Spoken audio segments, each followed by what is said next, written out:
अष्टमी कक्षा सुरभि पाठ के 6ठ पाठ में आप सभी का स्वागत है।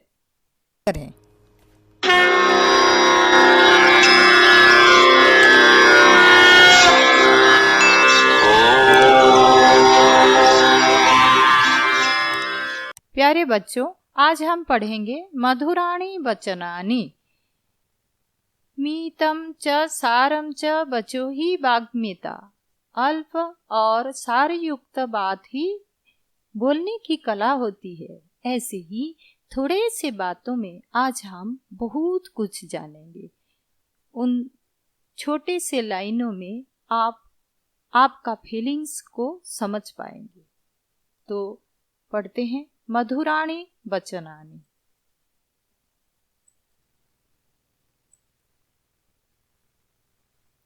विद्या ददाति विनयम। विद्या ददाति विनयम है तो 3 शब्द, परंतु बच्चे देखो इसके अंदर कितनी महान बातें छुपी हुए हैं। इसके भावार्थ में आते हैं। भावार्थः विद्या अर्थात ज्ञानम मनुष्याय विनम्रतां यच्छति। विद्या अर्थात ज्ञान मनुष्यों को विनम्रता प्रदान करती है। जो विद्या पढ़ते हैं उनमें नम्रता आ जाती है। जनाः विद्यया नम्रतां प्राप्नुवन्ति। लोग विद्या से विनम्रता को प्राप्त करते हैं। अतः विद्यां प्राप्य अभिमानं मा कुरुतः। विद्या को पाकर कभी भी अभिमान अर्थात घमंड मत करो।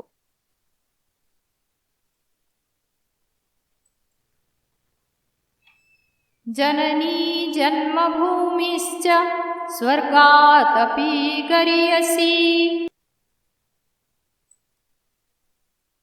जननी अर्थात माँ, जन्म देने वाली माँ। जन्मभूमिश्च, जन्मभूमि ही जोड़ च का मतलब और, माँ और मातृभूमि। स्वर्गादपि, स्वर्गात जोड़ अपि, स्वर्गात स्वर्ग से, अपि भी, गरीयसी ऊंचा है। तो भावार्थ में देखते हैं। जन्मभूमि ही माता इव अस्ति। ये जो जन्मभूमि है ये हमारी माँ जैसे ही है। जन्मभूमि ही माता इव जनान पालयति। क्योंकि जन्मभूमि, ये जिस भूमि में हम जन्म लेते हैं वो माता इव माँ की समान, माँ जैसे जनान लोगों को पालयति पालन करती है। कैसे? माँ अपने गोद में धारण करके खिलाती है, पिलाती है। ऐसे ही ये मातृभूमि जो भूमि माता है वो भी हमें अपने गोद में पकड़ती है।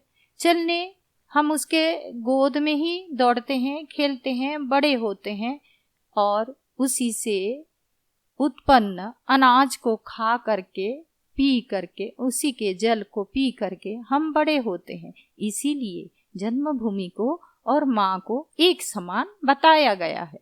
जन्मभूमि ही माता इव जनान पालयति। ये जन्मभूमि माँ जैसे ही लोगों को पालन करती है। अस्याः स्थानम, इसीलिए इसके स्थान स्वर्गात अपि उच्चतरम अस्ति। ये दोनों के स्थान सबसे ऊंचा होता है और सबसे ऊंचा स्वर्ग है, उससे भी ऊंचा ये दोनों के स्थान है।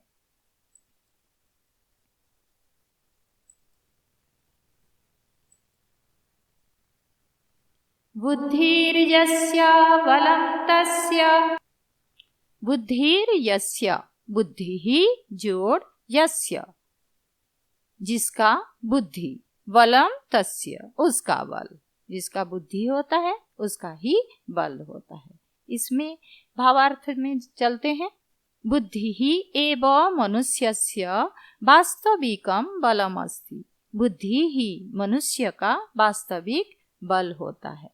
बुद्ध्या एव मनुष्यः, बुद्ध्या तृतीया विभक्ति, बुद्धि शब्द स्त्रीलिंग का तृतीया विभक्ति है। बुद्ध्या एव मनुष्य, बुद्धि से ही मनुष्य मानव शक्तिम प्राप्नोति, शक्ति को प्राप्त करता है। अतः इसीलिए यह बुद्धिमान अस्ति, जो बुद्धिमान होता है, सह एव वस्तुतः, वह ही वास्तव में शक्ति युक्त अस्ति, शक्ति युक्त होता है। बच्चे, आप अपने सबसे पहला पाठ आपके सुरभि पुस्तक में पढ़े हो, उसी में भी लोमड़ी शेर से छोटा कमजोर होने पर भी शेर से लोमड़ी कैसे जीत जाता है, अपनी बुद्धि के बल से।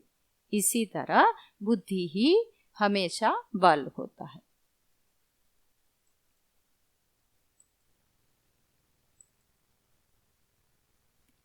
सर्वस्य लोचनं शास्त्रम्, सर्वस्य लोचनं शास्त्रम, शास्त्र ज्ञान, शास्त्र में जितने ज्ञान होते हैं वह ही सभी का, सर्वस्य सभी का, लोचनम आँख है। हमारे शरीर में जो आँखें लगे रहते हैं, ये केवल कुछ लिमिटेड दूर तक देखते हैं हम इसमें, परंतु अपने अगर शास्त्र ज्ञान है तो समस्त जगत को आप देख सकते हैं। इसीलिए भावार्थ में चलते हैं।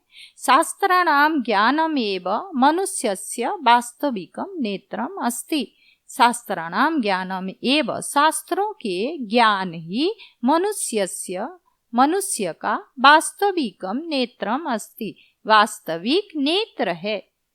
ज्ञान शक्त्या एव, इस शास्त्र ज्ञान से ही, ज्ञान शक्ति से ही मानवस्य कार्याणि सिद्ध्यन्ति, मनुष्य के सारे कार्य सिद्ध होते हैं। अतः इसीलिए शास्त्राणाम ज्ञानम प्राप्तुम, शास्त्र ज्ञान को पाने के लिए, प्राप्तुम प्र उपसर्ग आपधातु तुमुन प्रत्यय, प्राप्तुम पाने के लिए सदैव तत्परः भवेयुः, निरंतर हमेशा तैयार होना चाहिए।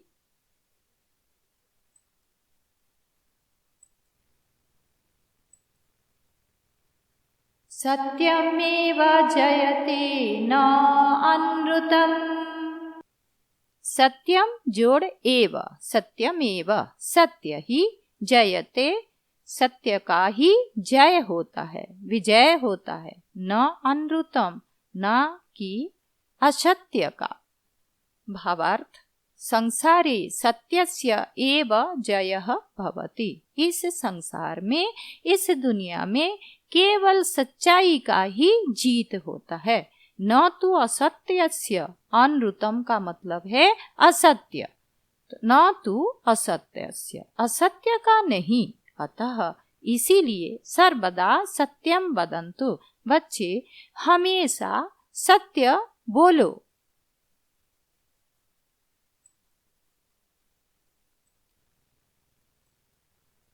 माँ भ्राता भ्रातरम द्विख्यात, माँ का मतलब है नहीं, भ्राता भाई, भ्रातरम भाई को, द्विख्यत द्वेष करे। भावार्थ में चलते हैं। जनेषु भ्रातृभावः भवेत्, जनेषु लोगों में, भातृभावः भाईचारा, भवेत् होना चाहिए, न तो द्वेषः, न कि द्वेष का भावना, केनापि सह, किसी के साथ, ईर्ष्याम मा कुरुतः, इसीलिए किसी के भी साथ हिंसा ईर्ष्या नहीं करो। परस्परम मिलित्वा वसेयुः, एक दूसरे के साथ आपस में मिलजुल कर रहना चाहिए। बच्चे, जब हम आपस में भाईचारा रखेंगे, एक दूसरे के साथ मिलकर रहेंगे, तभी हम सुख और शांति से रह पाएंगे। इसीलिए लोगों में भाईचारा होना चाहिए और कोई भी किसी के साथ ईर्ष्या भावना नहीं रखना चाहिए।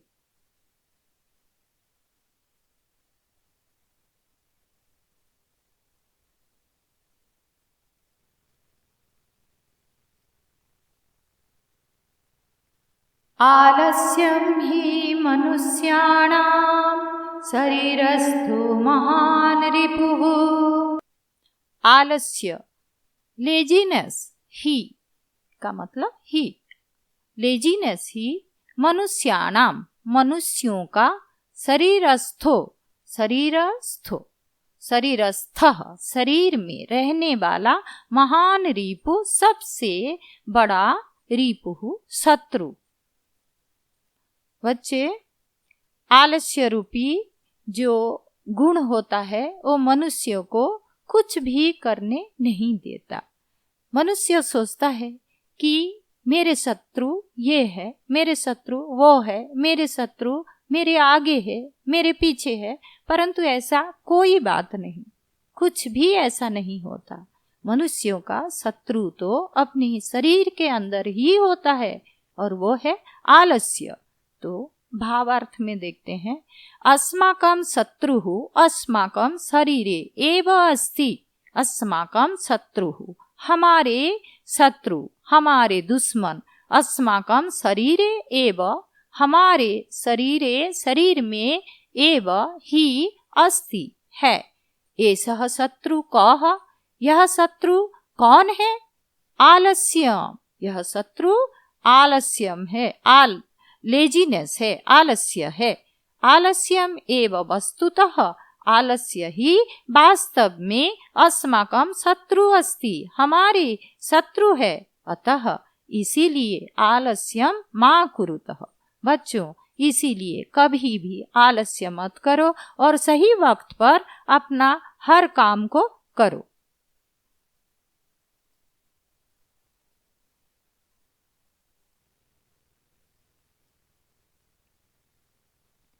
शरीरं माध्यम खलु धर्म साधनम। शरीरम माध्यम, शरीरम जोड़ आद्यम, शरीरम शरीर, आद्यम बोलने से पहला, सबसे पहला, सर्वप्रथम, खलु निश्चित रूप से, डेफिनाइटली, धर्म साधनम, धर्म साधनम बोलने से कर्तव्यों का पालन, कर्तव्यों का करना। भावार्थ में चलते हैं, वयम सर्वाणि कार्याणि शरीरेण एव कुर्मः। वयम, हम सब, सर्वाणि कार्याणि, सारे कार्यों को, सारे कामों को, सारे कर्तव्यों को शरीरेण एव कुर्मः, अब हमारे शरीर से ही करते हैं, शरीर के द्वारा ही करते हैं। शरीरम एव अस्माकं सर्वेषां एव कर्तव्यानां प्रमुख साधनम अस्ति। शरीरम एव, शरीर ही, अस्माकं सर्वेषां, हमारे, हम सभी का, हम सभी के, एव ही, कर्तव्यानां प्रमुखम साधनम अस्ति, सभी कामों का प्रमुख, मुख्य साधन है। साधन बोलने से मीडियम, जिसके द्वारा हम करते हैं, कर्तव्यों को पालन करते हैं।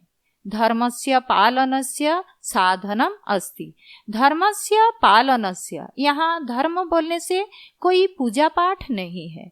धर्म बोलने से धार्यते इति धर्म, जिसको हम धारण करते हैं, प्रतिदिन हमारे जो कर्तव्य करते हैं उसी को धर्म बताया गया है। तो धर्मस्य पालनस्य साधनम अस्ति, ये शरीर ही हमारे सारे कर्तव्यों को करने का साधन है, मीडियम है। अतः इसीलिए शरीरे सदा स्वस्थः भवेयुः, इस शरीर के द्वारा, शरीर में हम हमेशा स्वस्थ रहना चाहिए हमें। तो सबसे पहले शरीर को स्वस्थ रखेंगे, शरीर के यत्न करेंगे, तभी हम इस शरीर के माध्यम से इस संसार के कोई भी कार्य करने में सिद्ध हो जाएंगे।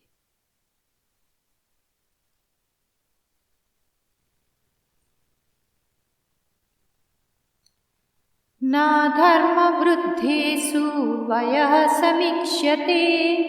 न, नहीं, धर्म वृद्धेषु। बच्चे, वृद्ध का मतलब क्या है? बूढ़ा, जो बड़े हो जाते हैं। कैसे जानते हैं हम? जिनके सर में बाल सफेद हो जाते हैं, शरीर के मांसपेशी ढीले हो जाते हैं, हम उनको बूढ़े कहते हैं। लेकिन नहीं, यहाँ इस प्रकार के लोगों को बूढ़े नहीं कहा गया है। धर्म वृद्धेषु, जो पढ़ाई करके, जो बुद्धि को गेन करके बूढ़े हो जाते हैं, वास्तव में वही बूढ़े होते हैं। तो धर्म वृद्धेषु, जो धर्म से बूढ़े हो जाते हैं, उनमें वयः बोलने से एज, उम्र, समीक्ष्यते न समीक्ष्यते, जो शास्त्र ज्ञान में, जो बुद्धि में बड़े हो जाते हैं, उनके उम्र का गिनती नहीं किया जाता है। न समीक्ष्यते, काउंट नहीं किया जाता है। भावार्थ देखते हैं। ये ज्ञानिनः सन्ति, जो ज्ञानी होते हैं।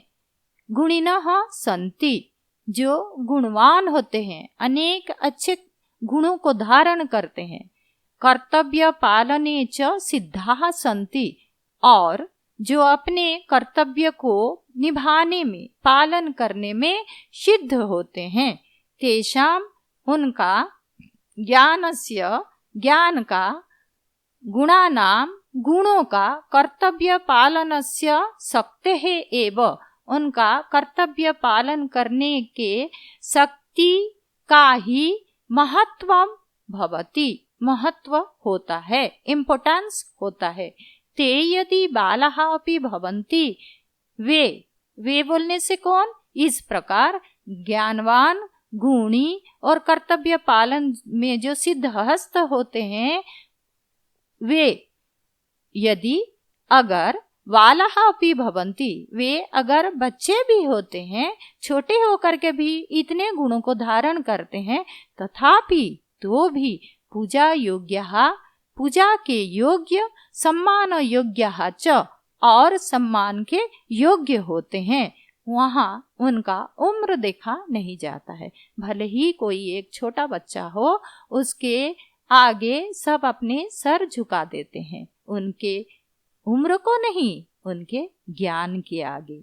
ठीक जैसे हमारे माइथोलॉजी में है ध्रुव, प्रहलाद, ये छोटे छोटे बच्चे हैं, पर ऐसे कर्तव्य को पालन किए और ऐसे ज्ञान को धारण किए जो युगों के अंत तक उनको सब याद रखेंगे और उनके आगे सब सर झुकाएंगे। ऐसे हमारे देश में बहुत अच्छे अच्छे छोटे छोटे उम्र के भी बड़े बड़े गुण को धारण करने वाले हैं बच्चे।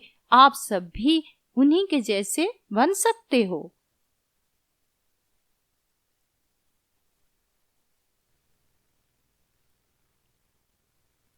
सर्वे भवन्तु सुखिनः, सर्वे सब सुखिनः भवन्तु, सब के सब सुखी रहें, सुख से रहें।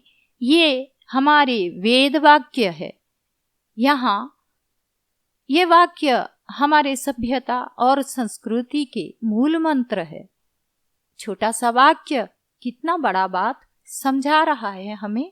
आओ देखते हैं भावार्थ में।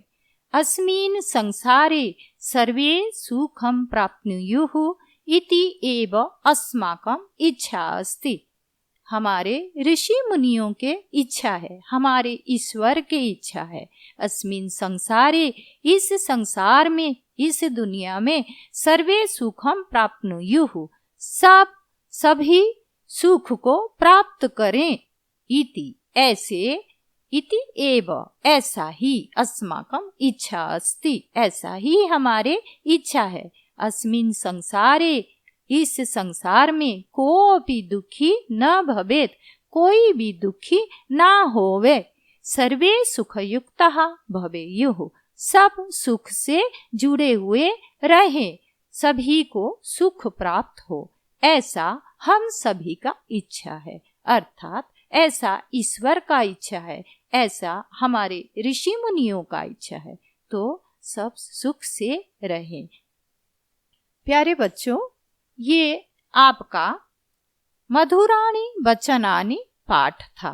आशा करती हूँ पाठ को सही रूप से आप सब समझे होंगे और अपने जीवन में इसका उपयोग करेंगे। ऐसे ही अन्य पाठों को जानने के लिए मेरे चैनल को सब्सक्राइब करें। सब्सक्राइब करें मेरे YouTube चैनल भाषाणाम जननी संस्कृतम को। शेयर, लाइक और कमेंट करें और बेल बटन प्रेस करें।